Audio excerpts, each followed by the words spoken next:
Okay guys, today I want to show you the my Hackintosh that I'm building. It's i5 8600 CPU. This is 2020. Sorry, this is 2021, and I want to show you that if this CPU is still good for Hackintoshing.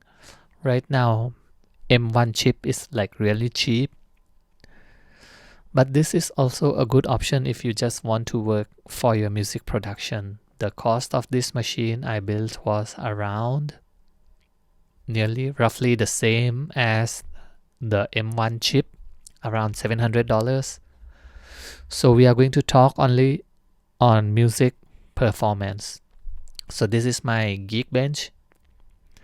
Just let me put some, I want to show you the some stats. So the main goal on this machine is for Ableton Live and Logic Pro. Why don't I buy M1 direct? Because in M1 the storage is like really expensive, and my work is mostly on loops, so I need a lot of space for samples. In this machine I have two NVMe. One is 1 terabyte and another one is 2 terabyte. So I think my storage costs more than the hardware itself, more than main motherboard and CPU. The motherboard I'm using is ASRock Phantom Z390. So this one has Thunderbolt and it works perfectly with the UAD setup or even Apogee and anything. If it's Thunderbolt, it works. The only caveat is that you have to switch on your Thunderbolt, then only you can boot your computer. Otherwise, your computer may not see the Thunderbolt device. And right now we are in the Geekbench, and I will just fast forward to the score if you don't want to wait. And here's the multi-score on Geekbench for 23K. I think it's quite a good score. And this CPU is comparable to i7 7th Gen. And right now you can get used CPU on this model for roughly $100.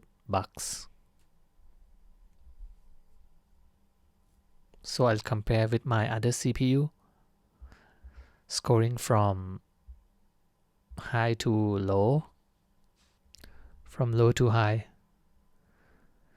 So this is a step up from my 8400. I used to have i5 8400 CPU and also i5 10 Gen. It's 25K score. So overall the price is really identical to 10 Gen, and the CPU price is almost half, 40%. So I'm happy to pay this price. Now let's go to Geekbench 5. So here is the score, 5500. Let's compare it to my other machines. So you can see here are some of my like older CPUs, 10 Gen, the 8500, 8400. So I'm very happy with the price I paid for this. The price is very identical. I have 10 i9 10 Gen, also i9 X299. That one is beast. I have upcoming video for you also. Next, I have Logic Pro X test. This is called the new Logic test. You can search online files. In this test, it will show like how many instances of tracks you can run at once. If you want the final answer, I can give you now. And there's also a roughly calculations that I found for each Intel CPU. But first, let's look at the performance. When you're running, the CPU goes to almost 100% full load. And you can see that Logic is very smart. It can distribute the loads to all the core. However, The RAM is not being full utilized, 32 gigs. Only like 11 gigs is in use and many are free. So 50 tracks, no problem. So it just keeps on running and running and running. Over here, I don't want to jump. I just want to show you that how is it's running. When will you get like overload? So 50 is okay.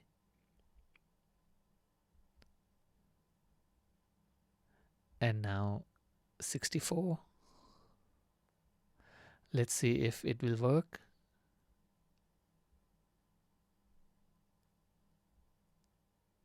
$67. Okay, full on. 100. I think okay, let's see how it goes. 3, 2, 1. System overload. So we'll just decrease some tracks.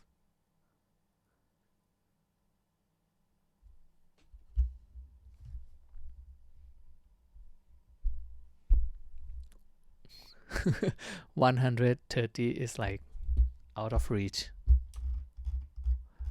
for this CPU.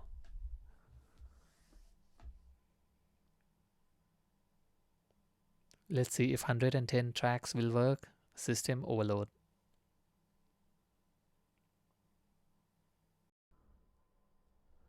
Okay, now we'll be reducing to around 69 tracks.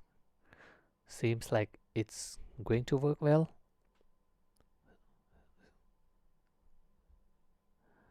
And